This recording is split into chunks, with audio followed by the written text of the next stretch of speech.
Let's get it on! Sprawl and brawl, ground and pound. Get ready for an MMA showdown. Now, the ultimate Octagon Insider, Sean and Tristan Ducross.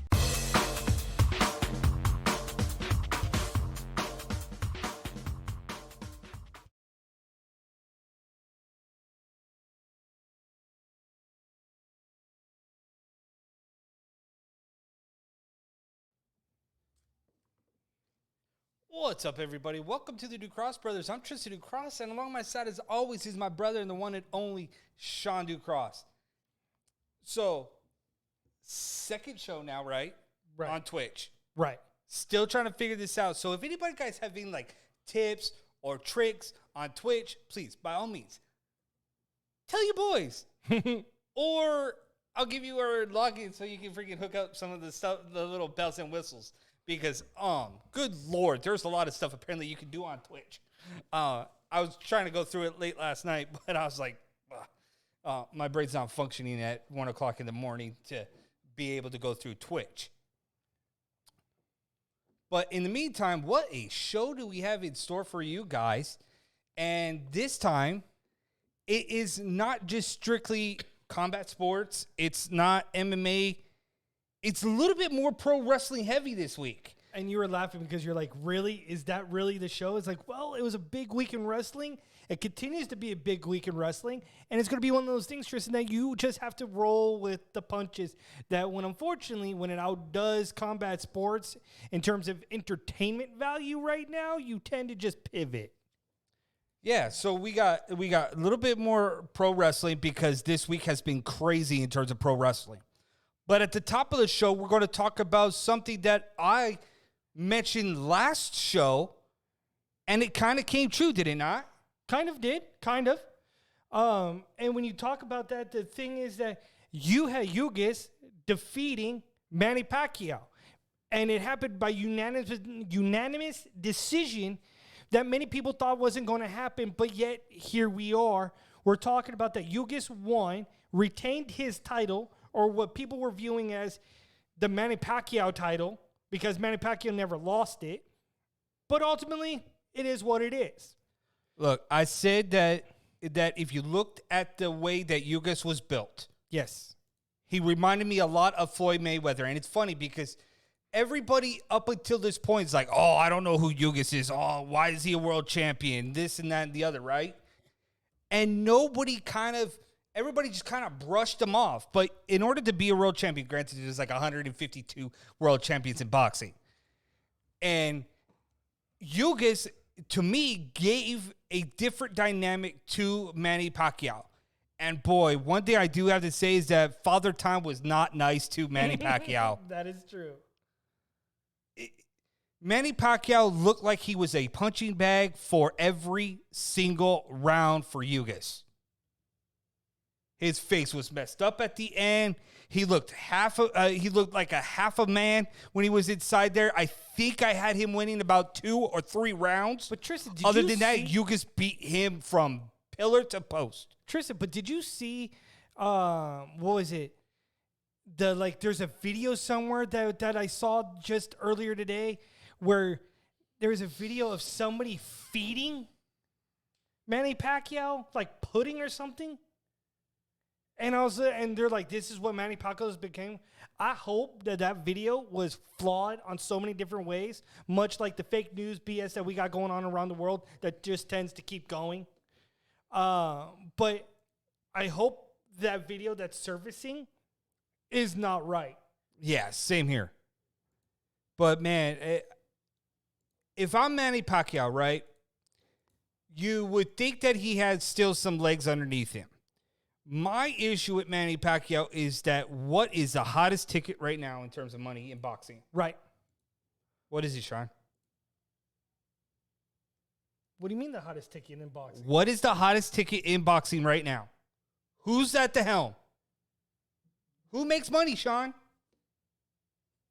The Paul brothers. Yeah, but when the I think celebrity boxing. Tristan, when I think boxing, I don't think the Paul brothers is boxing. Sean, so you right completely, now, you completely dumbfounded me on that statement that when you talk about boxing. No. Because when I think the Paul hottest brothers thing right now is celebrity boxing. Not boxing. It doesn't matter. What is the hottest thing right now in boxing, regardless if it's celebrity or not? The money is there in terms of what the Paul brothers are doing, correct? Yeah, to an extent. So if Father Time caught up to Manny Pacquiao, why would you even entertain another fight after this fight? Because he's lucky he did not get Errol Spence inside that four corners. Because that would have been a worse fight than what he got from Ugas. Yeah, and Ugas went the distance. Because he fought a lesser of the two evils. Mm-hmm. And he couldn't beat the lesser of the two evils. So I feel horrible. So in some way, yeah, you're that right. he's lucky he didn't get Errol Spence. Yes, in some ways you're right, because of the fact that if he looked as bad as he did, and with the video surfacing the way that it did, then I don't want to see what that video would have looked like if it was Spence on the other end of that. Even in the interview, like his face and the way he was talking in an interview, I'm just looking at him like, something's off about this. I don't know. He says that his legs were cramped and he doesn't make excuses, and that's all fine in that. But I don't know. Something was off this whole entire fight. Should he retire? That was my question last week. I don't think he's going to retire, Tristan. I think he's going to probably run it back for one. Man, Freddie Roach is like, dude, he needs to retire. Freddie Roach is pumping the brakes. It's just trying to what point is enough? Like, when does somebody step in? We've had that discussion several times, remember? Yeah. At what point does somebody step in and say, you know what, time to stop, buddy. Time to back up, retreat a little bit, and do what you need to do on the outside. The money's there if he wants to go the route of like a Tyrone Woodley, a Floyd Mayweather, Conor McGregor, those fights. Sean, trust me, the minute Manny Pacquiao's name pops on a marquee because of that, I can guarantee you he's doing money. Yeah, and then when you're talking about doing money and you talk about it on the marquee and what's next for boxing or what's next for Manny Pacquiao, something that popped up that I don't think you're aware of that I have to give props to boxing is that the WBA announced today that there are no interim champions anymore. Yes. And that what that means is that if you're an interim champion, you now become the mandatory number one contender for whatever the belt is, for whatever weight class. Which is absolutely amazing and a foot in the right direction for boxing. Especially for competitiveness. Absolutely. And what's even For interesting about balance. that, with that little nugget too, about the WBA, is think about this, okay? So Ugas is now the undisputed welterweight champion by the WBA. Yeah. He is part of PBC. You want to talk about now fresh blood, new blood for Right. PBC? Right. Here's a guy, Ugas, and all the other now contenders that will be chasing him. Right. We in boxing have been chomping at the bit for new blood, for some kind of identity in boxing. And we're starting to kind of get it. I just think that we need to put our foot on the throat a little bit more to kind of narrow that gap. Yes, for sure. There's still too many titles. There's still too many people out there. Granted, more and more people want to unify titles, and I'm all for that. Get rid of half these titles because half the titles don't mean anything because you don't need 800 welterweight champions. You need one, right? One to classify at the One head guy, of the food chain. right? One heavyweight champion, one welterweight champion, one lightweight champion. Just keep it simple math, and you'll be perfectly fine.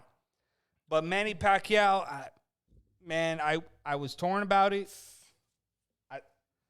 Hang it up. His future's done. Speak about future. You talked about the Paul brothers. Paul versus Tyrone Woodley goes down on Sunday. At the end of this weekend. Why am I interested in this fight? I was not that interested in Ben Askren, and here I am. Like, because we all want to see the end of this era. It's not ending. If Tyrone Woodley wins, this is the end of it. We don't hear about the Paul brothers anymore. Because we barely hear about Logan ever since he lost to Floyd Mayweather.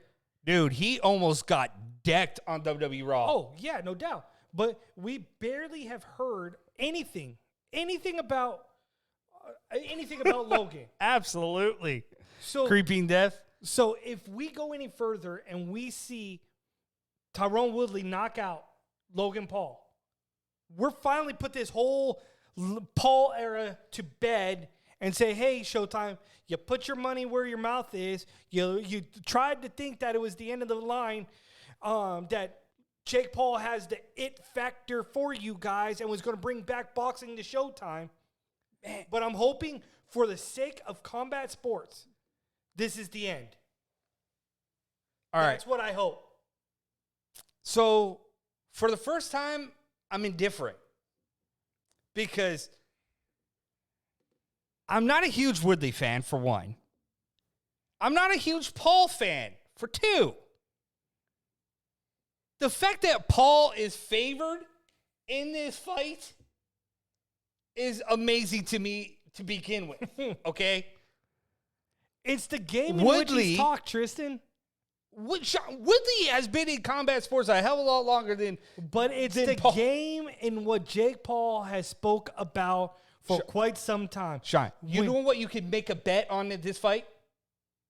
What color trunks is Paul wearing to the ring? I don't know. Or what type of yoga exercise is he going to do in the background that's going to get videotaped and going to make it all over to social media again? That's the bet. Sean, he had pigtails, 2 pigtails, shaved the side of his head, has a tattoo on the side of his head, had a mask on like a girl today, and said, I'm going to knock you out, Woodley. Yeah. This guy is weirder than anything I've ever seen, and it gets a rise out of everybody. Because he is the generation of, if I can talk, if I can be entertaining, I'm going to be of value. Whether anybody wants to admit that or not, the value is in the game of speaking. Yes. If you cannot speak a good game, if you cannot carry yourself in a good manner, if you cannot talk yourself into a competitive bout, there's no relevance. That is a great thing that you said. Because in order to get anywhere with the Gen Z or the millennials or whatever, this is everything now. Talking, social media, on IG, on Facebook, on YouTube, on TikTok, although I'm on TikTok, but I don't use it for this kind of platform. Although I'm starting to see Chael Sonnen? Yeah, I'm starting to see more people using TikTok now as a platform like this too. So I guess when we cut up our shows, we should make a TikTok for the Ducross brothers and put up our little clips like Chael Sonnen does? God, why do I feel old about this generation of social media? Because we came into an era like in the middle of like, yes, no, don't do this, do this. Oh, please download TikTok for the Ducross brothers. That'd be awesome. But man, I don't know. I'm indifferent a little bit. I want to see Paul. Good job, Sleep Shake. For gaming, see, TikTok for gaming reasons, but is it creative enough for talk shows like this? Yes, we know it's you, Kelvin. We knew that from you from last week. I was just giving them a shout out for their names. Right, because their names are dope. Right. That's the thing about Twitch, apparently. You get some dope names. But so, I don't know. I'm indifferent. I'm still trying to get used to Twitch, okay? And now we're throwing TikTok in there. I can't do TikToks. At least my creative juices, if you look on my personal TikTok, they're a little suspect, a little iffy. So then we do what Chael Sonnen does. A little bit of highlights. That's what Creeping Death says. We'll take a look at it. Well, yeah, because it used to also be a different thing before TikTok. So, but yeah, we're the Ducross brothers. Tristan Ducross, Sean Ducross. We cross that line every Wednesday. Give us a follow. Yes. Hit the follow button. I would say donate to us, but I don't have a donate button. I don't even know how to add that to this platform. So if you do, hit us in the DMs. Let us know how you do that. So, sleep's sake, hey, send us a message privately and help us figure out this Twitch thing because of your channel. All right. So send us a little love and try to get us. If you're into hooked up on gaming, this. check out Sleep Shake's OW's Twitch channel. Pretty dope. Wish I was that creative, but I'm not. Not at all. Oh, God. How can people be so good at gaming? Like that? I've always wanted to be good at gaming. I'm not good at gaming. I can play games for like this short of attention span, and it's mostly has to do with sports titles. And then you chuck the controller 2 seconds Correct, later. because I'm frustrated because the game freaking sucks. We digress. Yes. We're going to go into break. We'll be right back. We can talk gaming too.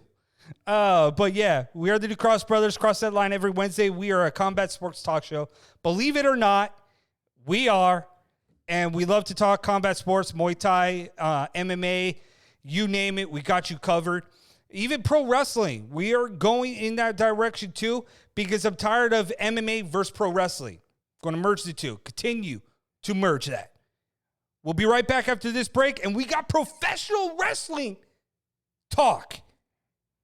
And we got a debut on AEW Rampage. We got returns at WWE Summerslam. And we got a little nugget drop tonight on AEW. More with your boys, Sean and Tristan across right after this break.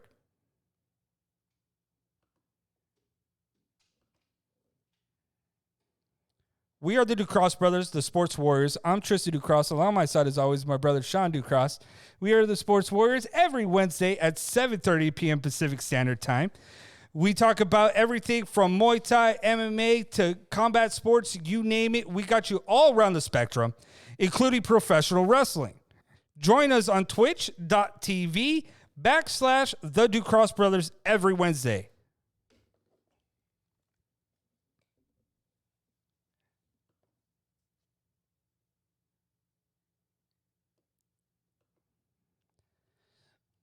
Hi, people. Hey, podcasters that are watching us, YouTube, Twitch fans, Twitch people, whatever you guys are called on Twitch. If you're Twitchites? Sure. If you're first time tuning into us, we are the Ducross Brothers. We are a combat sports podcast. In the Warriors Den. Live, as you can see. So, hi, fans. Like, sometimes we like to break the fourth wall, I guess you could say, kind of-ish. Hi, give us a follow. We generally do this every Wednesday night. We're a little early just because we got a fantasy football draft here tonight that we kind of slipped by us a little bit. we almost botched that. You know it's football season. You know your boys have to be on an NFL fantasy draft. We got it. We got it. But what we are is a live podcast. We interact with all the fans that you guys join us in the chat room. Everybody that's following us, join us. We'll go ahead and talk with you guys all night. Just like Creeping Death, Sleep Say. Who else is in the chat room? Because I know we got a ton of followers right now. So just drop in the chat room. Say hi to your boys. We'll give you a shout out right here live on the show. But we are a live combat sports talk show that talks about wrestling, Muay Thai, whatever. Anytime there's a big topic coming on, we're going to break it down. We're going to give you our spin, our take. So much like that, we'll just jump right into WWE talk because, you know, SummerSlam happened. There's a lot of takeaways from that night. You want to talk about the biggest one first? Yeah, let's talk about that one because the biggest one that you talk about is, and the reason why I'm going to start with WWE is because of the fact that we just got done watching AEW. Yes. So give the fans an opportunity To digest what they saw. And if you didn't, we're going to probably talk about a little bit of spoilage. So we'll go ahead and digress and go a different direction with SummerSlam being the absolute biggest show for WWE in quite a while. The fact that it reached a 7-figure global audience, which was, get this, a 55% increase over 2020. Which was stupid And because there's no audience, but okay. And 29% increase over 2019. They broke SummerSlam records by having 51,000 fans inside of Alliance Stadium, right? It was at Alliance Stadium? Yep. In Las Allegiant Vegas. Stadium. Allegiant Stadium. In Las Vegas. In Las Vegas. Ridiculous. The fact that the biggest draw was Brock Lesnar's return. Over 4 million views already on theirs. That is crazy to think that Brock Lesnar is still that kind of a draw. The fact that merchandise was up 155% is ridiculous. It's stupid in itself. The fact that the videos on social media did over 1 billion views, it ran every single number out of the building. Now, what gets me interested is that this SummerSlam, which is the biggest event before WrestleMania, everything else kind of falls in the middle. What are we going to do, Sean, come WrestleMania if SummerSlam hit 51,000 people in attendance? Well, they've got to be able to capitalize on the big movement that they've got with the returning of Brock Lesnar and Becky Lynch. If you do not capitalize on those two going forward and Roman Reigns, the head of the table, and figure out what is best for business, then I don't know what's left. Dude. Because they're running on a high right now, and I wish that the Raw brand would be as solidified as SmackDown. Because how did SmackDown become the number one brand? It's easy. Fox on Primetime. I guess. Fox on Primetime versus USA. And please, stop doing the 3-hour shows. It's way too long. The 3-hour shows for WWE Raw is way too long. 2 hours, okay. Maybe you can make it better. But you mentioned the return of Brock Lesnar. We all saw it. 4 million people have saw it.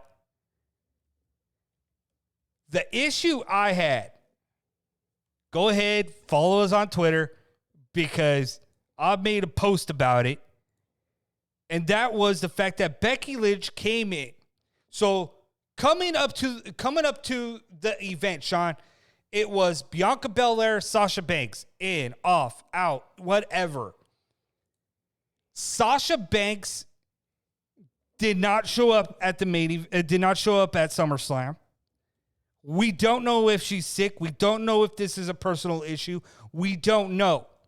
What we do know is that she was not going to be at the event.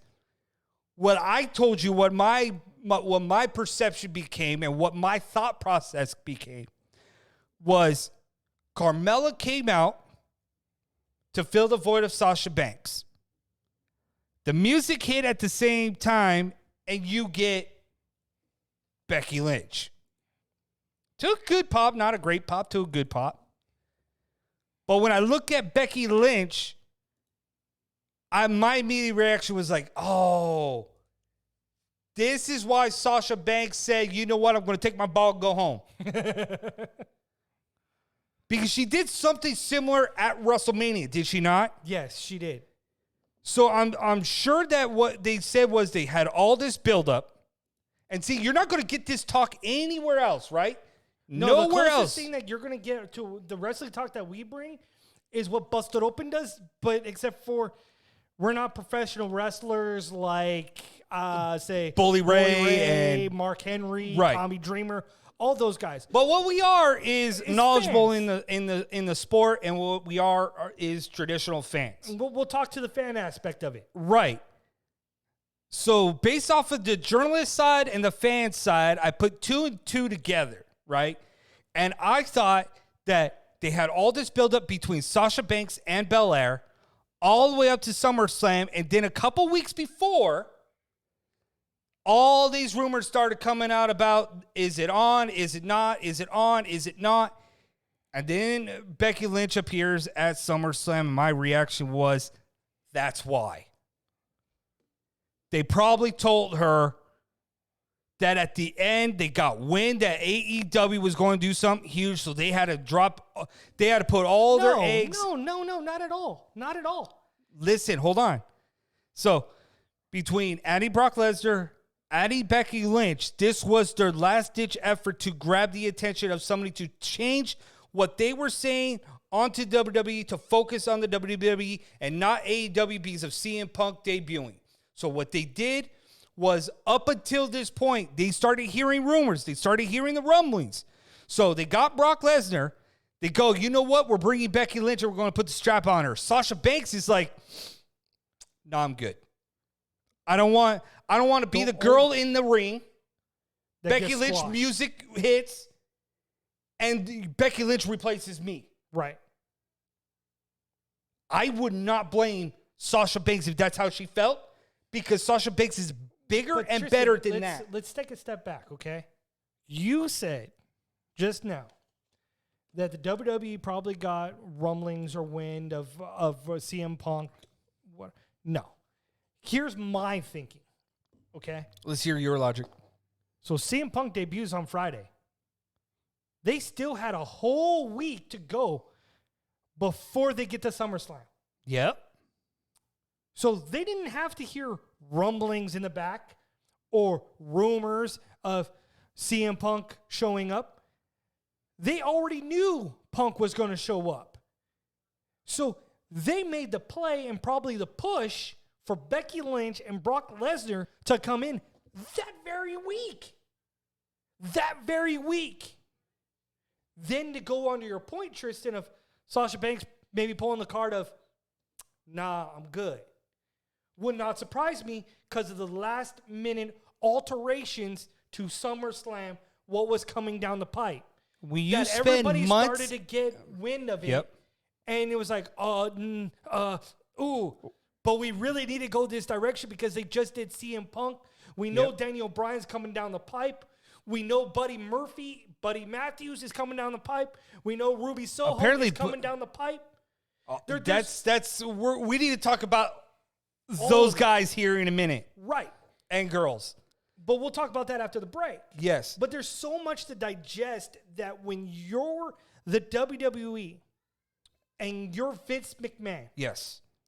No matter what you do or what you say, you will not let somebody upstage you one way or another. Whether you're bad creatively like they are on Raw or not, you're not going to let somebody upshowboat them. Upshow them. And that's what happened when you saw CM Punk and they drew a 1.1 in viewership. They weren't going to let that happen. So their only draw that they had left in their chamber were these two plays.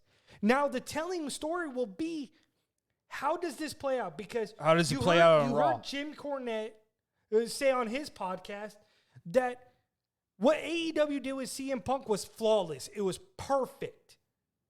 Well, in order for this, you listen to that guy occasionally, because sometimes he does have good points. He's been in the business for a while.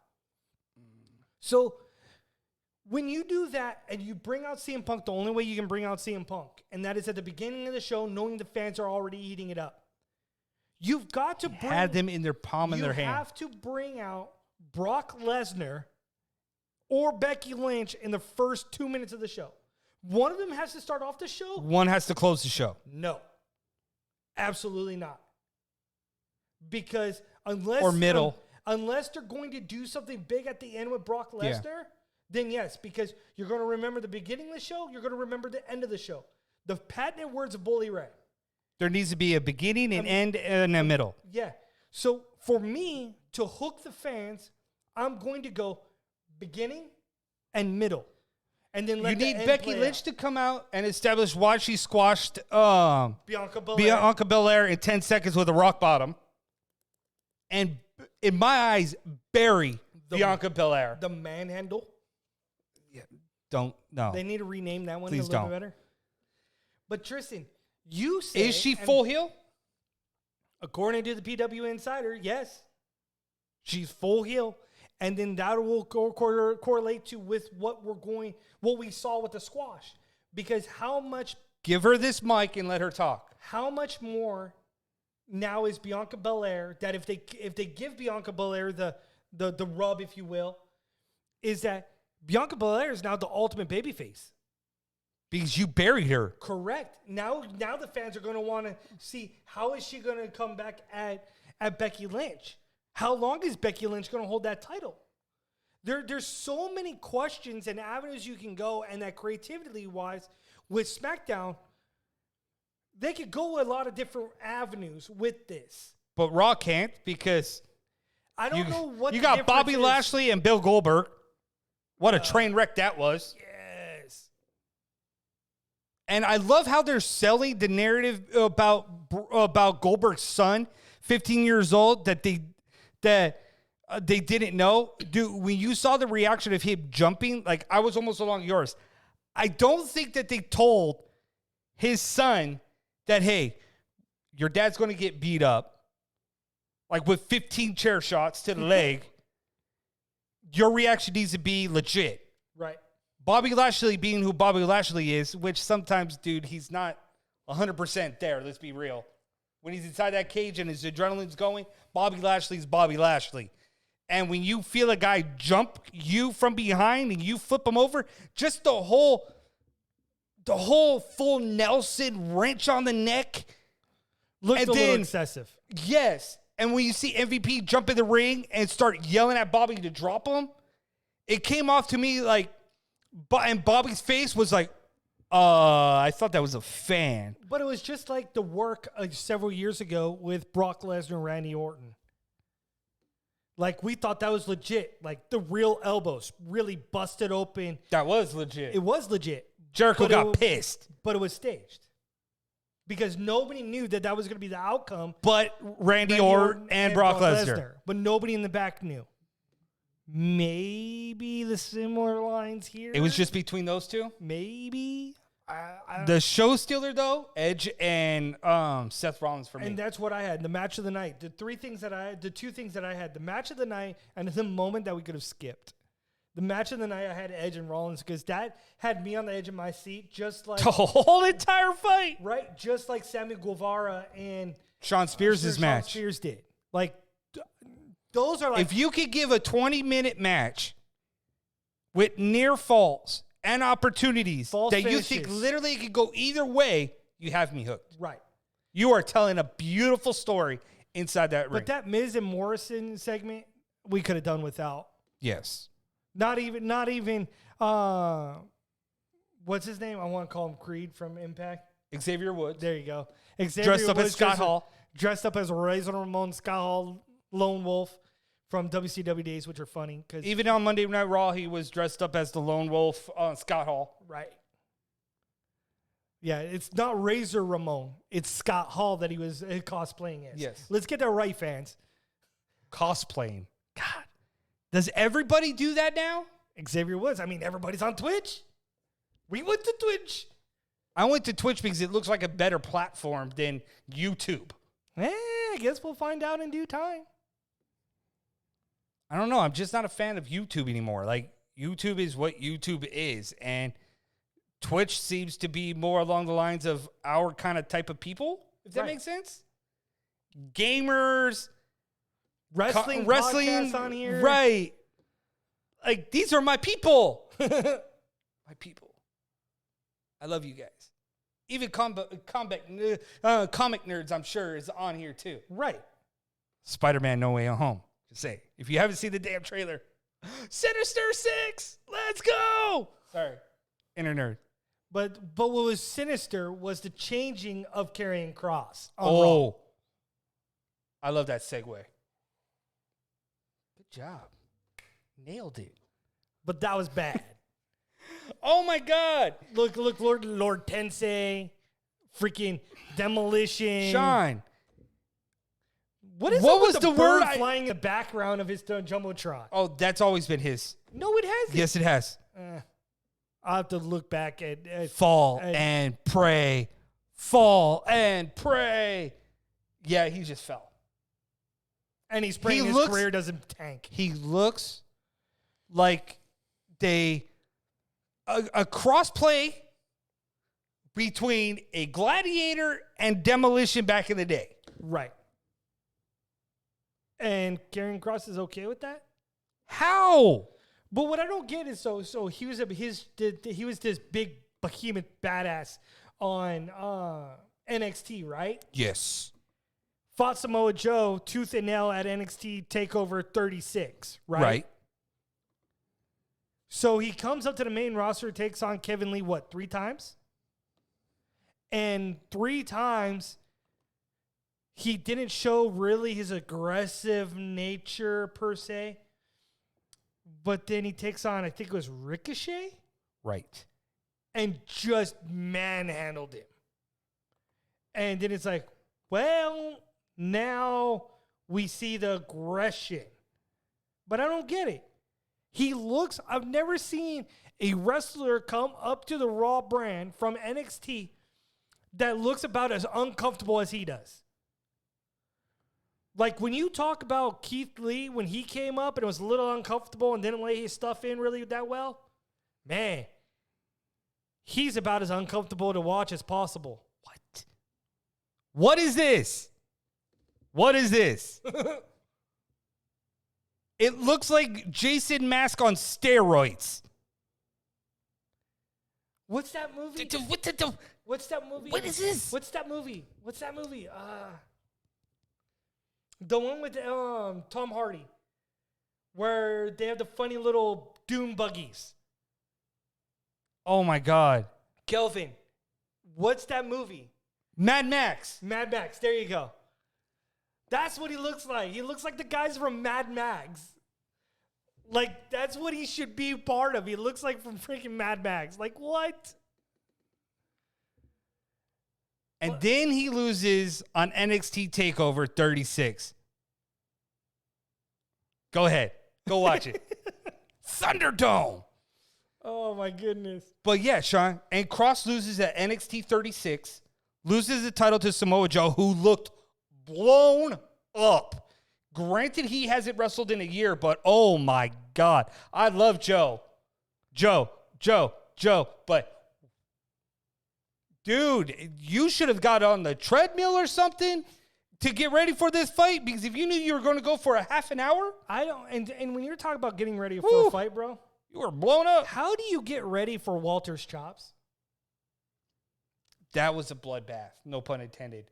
Like and it wasn't even a bloodbath. Dragunov's chest was caved. But it was not a bloodbath in the context of a legitimate bloodbath. It was the fact that both Walter and Dragunov, both their chests were just beat to holy hell red. Like their chest blood vessels were ripped apart. If nobody's seen Tristan, if you saw Dragunov's back would look nearly as bad as his chest.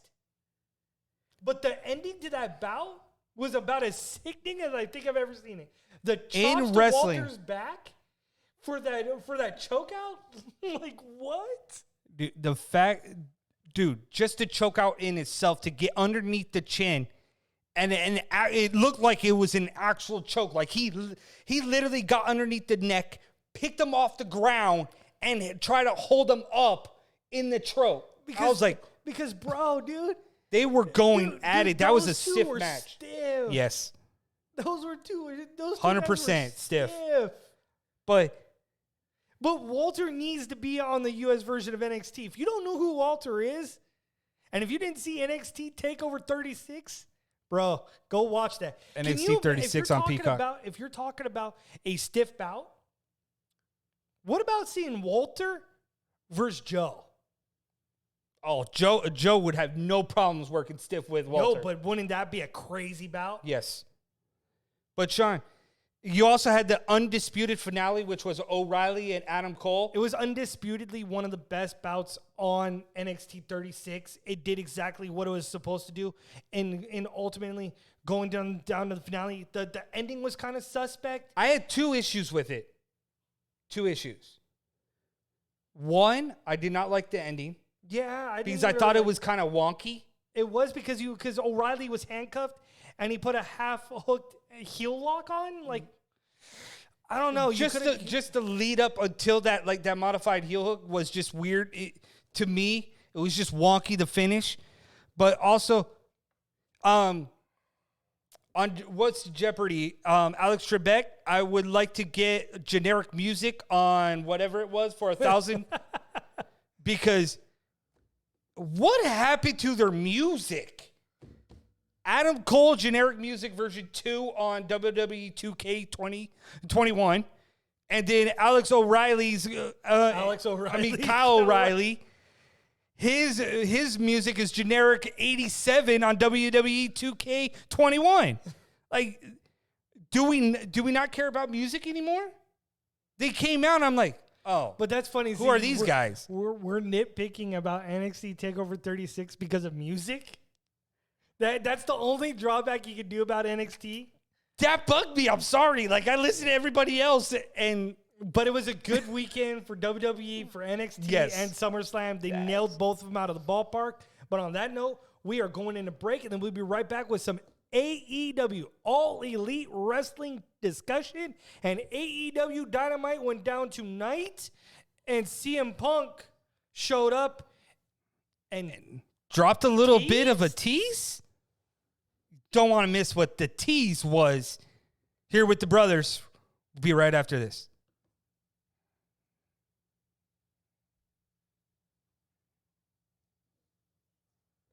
We are the Ducross brothers, Sean and Tristan Ducross here. We are live on Twitch. So we are a live combat sports talk show podcast right here. You guys can interact with us on the stream chat it up, give us a follow. We're here every Wednesday night. We'll talk about wrestling, boxing, MMA, whatever is big in the sports world. We're going to talk about it here live on our channel. So make sure you give us a follow to stay up with everything. The Ducross brothers.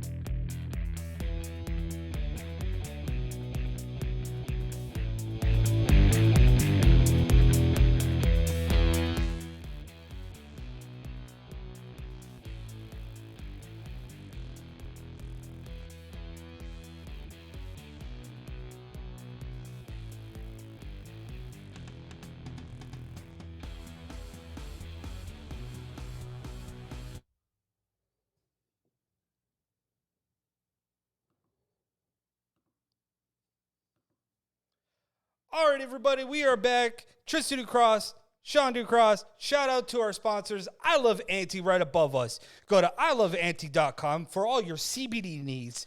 Use the promo code TheDucrossBros and save yourself 10%. Muscle rub is awesome. Right. I use the CBD textures because I got a little bit of anxiety and you know what, some other stuff that's going on. And if you know what I'm talking about, then we're good. But go to iloveauntie.com. Save yourselves 10% off of all your CBD needs, and you'll love it. Trust me. In the meantime, follow us right here. Hit us up on Facebook, Sean and Tristan Ducross. We'll talk combat sports. Follow our fan page. We'll talk about wrestling, WWE, NXT, AEW. This is true. I mean, GCW. I mean, Matt Cardona dressed up as Vince McMahon's gimmick and doing the whole chair stick thing too this past weekend. Come on.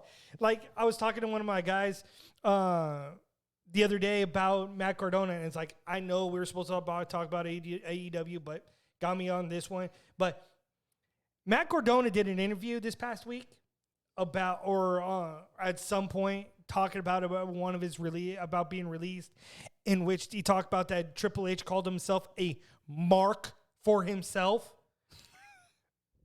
And it's funny because to me, that's what it seems like his GCW gimmick is. And it's weird that his Impact gimmick is not different. What his GCW gimmick is. So if you don't know Matt Cardona, go watch his GCW. The fact that he already did a death match and he's now the GCW champion. The fact that he dressed up as Vince McMahon. Literally dressed up as Vince McMahon with the whole do-rag and everything. Let me see if I can find it. Yeah, that was crazy in itself. So, yes, his gimmick is a mark for himself or for the business in GCW. And he even put out a list of things that he wants to do for GCW, that he wants to get Nick Gage an action figure. Yep. He wants to change the GCW belt. No more death matches. So yeah, it's going to be one of those things that is going to be interesting to see what exactly is up Matt Cardona's sleeve when it comes to his gimmicks in GCW and what he's going to do for wrestling. And here you go, fight fans, wrestling fans. Hold on. Let me get this going. Oh, my goodness. Yep, it's coming. It's coming. Seriously? Look, amazing. All the way down to the gloves. You kidding me? Uncanny. Oh, my goodness. Oh, man, Matt Cardona, you are Done for that one. You are a trolling icon on the wrestling indie scene right now, my man.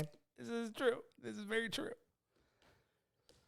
But so AEW over the weekend, Rampage.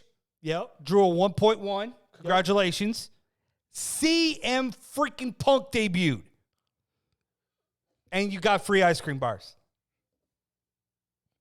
But dude, every single fan that was at that It took arena. years later for him to get the easiest money ever, like he said in one of his last promos. The easiest 7-figure money that you can make is give him his ice cream bars. Yes. They never did. AEW goes out and gives him his ice cream bars. But they said the fans that were in attendance were saying it was like a goddamn concert. Yes, and it was like I was talking to Fallon. Fans in cars. Like I was talking to Fallon about it, was like people were saying like if you felt like an earthquake was going on. Wait. You talked to your wife about CM Punk? Well, because we were driving home that day, and I was like, yes, CM Punk, and she's like, were you the fan that was crying? No, I was not. Okay. But I was like, I looked at my watch. I was like, oh, CM Punk did show up, and I was like, what is so big about it? It's like it's CM freaking Punk. You have no idea. It was just like when I went nuts when I saw Sting was going to AEW. It's the same thing. It's the same thing. The same level. The same excitement. I love it. It's so cute. You're excited. I've been a wrestling fan for a minute, so it's like I was already stoked for it. But this is exactly the reason why CM Punk came back. Sure. Because of me. It's okay. You're one of those fans. Okay. Like, It's yeah, so let's make this weird. But Sean, the way that CM Punk It would be a little bit weird if I went and got myself a CM Punk ice cream. If you could, you would have. Would I? Yes. I would not have tried to get out of that Chicago stadium at all. Dude, the lines for his merchandise were wrapped around the building twice. Did you see the people coming down the escalator? Like, that's COVID waiting to happen. No 6 feet of separation? Nope. Are we still doing that? I don't know. I just like poking fun about this whole situation that we're still in. We are still here. But, so tonight, CM Punk again came out. Yes. Cut a promo. Yes. Didn't quite hear it all. But the part I did, Well, he apparently couldn't hear Tony Schiavone. I marked out like a freaking schoolgirl. I swear to God. Because I was listening. I was like, wait, I know that voice. And I was setting up for the show. I made a beeline to my room because my phone was being charged. And I was like, oh my God, CM Punk's is on my phone talking with Tony Schiavone. He makes the comment that he's chosen Darby Allin because Darby Allin, I'm going to put it, spoiler. So if you haven't watched AEW, spoiler, mute us so you don't hear this for about a couple of seconds. But CM Punk. But I'll do the gesture just in case. Get a little bit more in the screen, Sean, so they can see what you're doing. There you go. So CM Punk made a mention saying that he came to AEW because he wants to know if he still has it, if he could still go. And Darby Allin, being as reckless as he is, will give him that challenge. And the minute he said that, the fans started chanting, yes, yes, yes. And the whole arena doing the yes chant, which I haven't seen in AEW, period, up until tonight. And CM Punk stops middle of his promo, looks at Tony Schiavone and goes, hey, Tony, hold on. Looks at the fans, again, kind of like when we break the fourth wall, looks at the fans and goes, hey, you guys are going to have to be just a little bit more patient. That's somebody else's stick. Boom. Pipe bomb. Daniel Bryan's coming. We knew Daniel Bryan was going to come. I know we did, but we haven't heard much. Now we got CM Punk kind of addressing the elephant in the room. Telling the fans just be a little bit more patient. Really?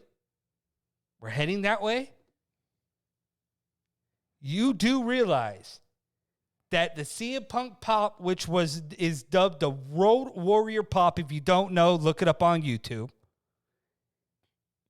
Sean, Daniel Bryan, Bryan Danielson's the pop. American Dragon. When he comes to AEW, Sean, that place is going to come unglued. But what is Daniel Bryan's gimmick going to be? What type of wrestler is he going to be? Because I hope that he sticks to what he does, and that is wrestle and teach these kids. I think it's going to be what he was doing with Gulak. Yes, a little bit more MMA-esque style, a little bit more ground wrestling.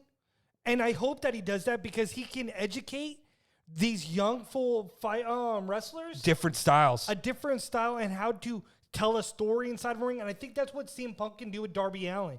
Because you could see in Darby Allin, like when he wrestled against Daniel Garcia, is technique-wise, he's pretty good. But it's everything else in between that he gets lost with everybody else.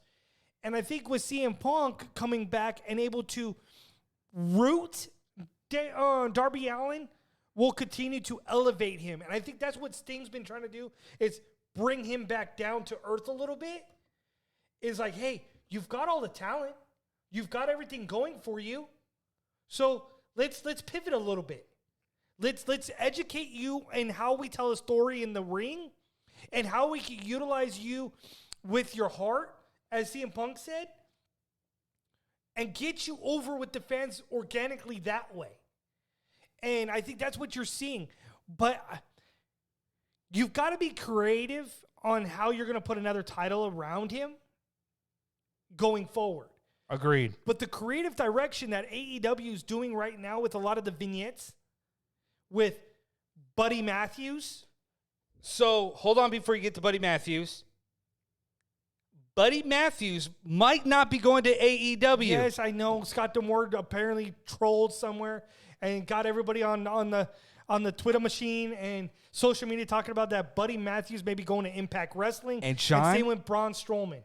And they are going all in on Bray Wyatt. Who? Impact Wrestling. No. And they are talking about a new distribution for Impact Wrestling. Yeah, we'll see how this one goes. I agree. But I'm just saying, those are the reports. Those are the reports. Impact is all in on Bray Wyatt. They're talking to Buddy Matthews. I still want to call him Buddy Murphy.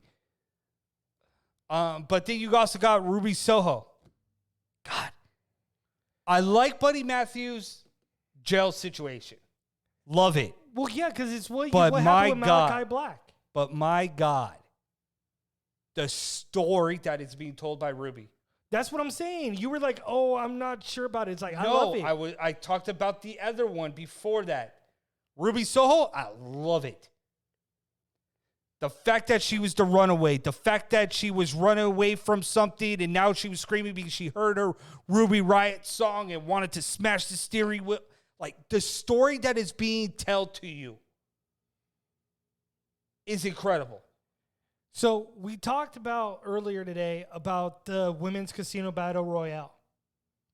Wouldn't it be fitting if Ruby Soho shows up at All Out in the Battle Royale? How about that? Why wouldn't that happen? I think that'd be exciting. Or what about if Ruby Soho shows up at Empower this weekend? That would be intriguing. I don't know if a winner non-compete clause runs out. It could either run out. NWA 73 is looking stacked. And so is Empower. And I kind of want to buy my first pay-per-view on Fight to see NWA Empower and NWA 73. Just because I want to see Ric Flair. In NWA Arena, it is old stomping grounds.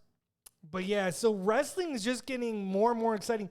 Dude, at GCW, at Clover something.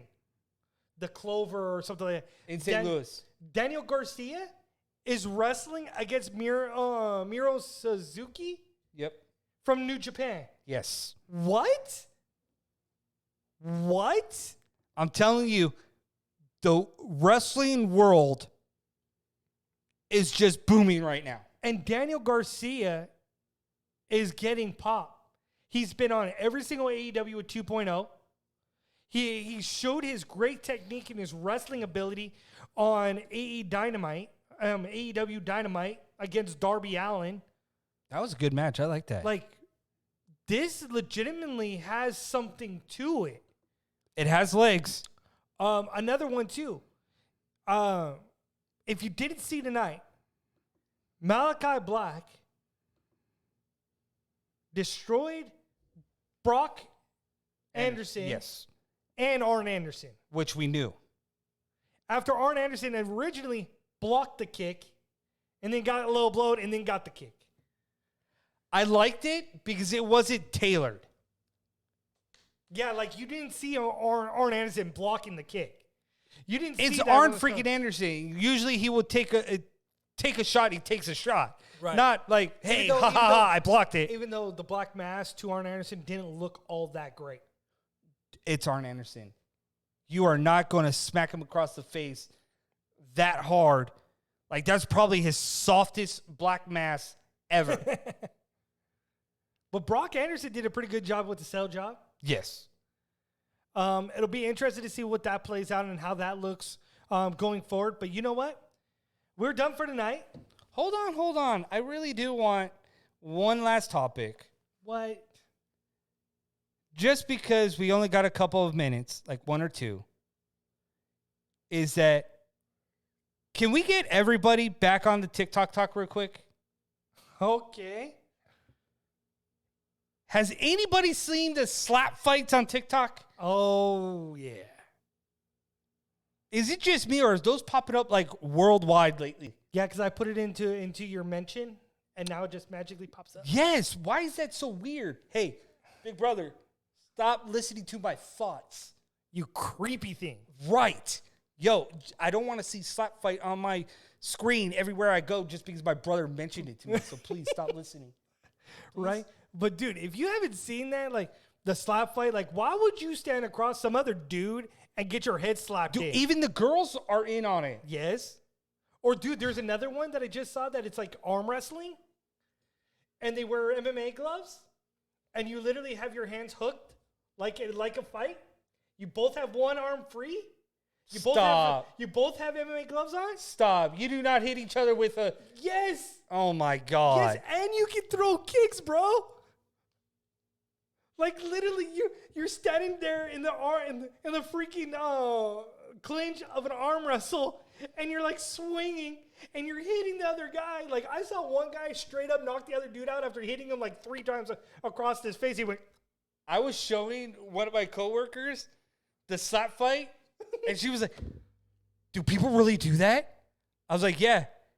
And then they came back for round 2, and then round 3, and she's like, how many rounds is this? I don't know. Oh, you get 10 rounds, unless you knock somebody out. 10 rounds and you keep getting slapped in the face? Right. Yes. And you wear earplugs? You wear earplugs and a mouth guard, and you get slapped for 10 rounds. And you get baby powder put on your head. That's like, hey, pimp, baby powder me. That's some taking guy's pimp face slap to a whole nother level. Dude, some guy's face I was showing one of my coworkers. He got slapped, and she was like, "Why did he karate chop him?" Because it looked like a karate chop. And dude, he got up. He was like dazed and confused. Looked right at the camera. His eye was all swollen. He had red marks on the side of his face, and they declared the guy the new world champion for slap fighting. She's like, that's cheating. I'm like, eh. But yeah, watch now that I put the whole other one in your head, watch it's going to come up on TikTok now too. Hey, big But brother, yeah, don't. But yeah, bro, full MMA gear, wearing like a t-shirt and everything like that. In an arm wrestling hold, and you can kick and you can punch. What are we doing, folks? I'll get the name next week. Right? But I'll let you guys marinate on that one. Give us a like. Give us a follow here. As Tristan called earlier, the Twitchites. Twitchinites. The Twitchinites. In the Warriors Den. Thank you guys for tuning in. Yes. Love you guys. We'll be back next week. Thank you for putting up with our shenanigans here at the end. But now we've got to kick it over to some fantasy football draft. Yep. So thank you guys for tuning in to us. We are the Ducross Brothers, the Sports Warriors. Follow us on all of our handles. The Sports Warriors on Instagram. We got at the ducrossbros on Twitter. Shout out to iloveanti.com for sponsoring us like always. 10% off if you use promo code the ducrossbros. Follow us on Facebook, Sean and Tristan Ducross. Until next time, dude, we appreciate it. Nothing but love and respect to everybody that listens to us and follow us in the combat sports world, professional wrestling. Till next time, we are out. We salute you.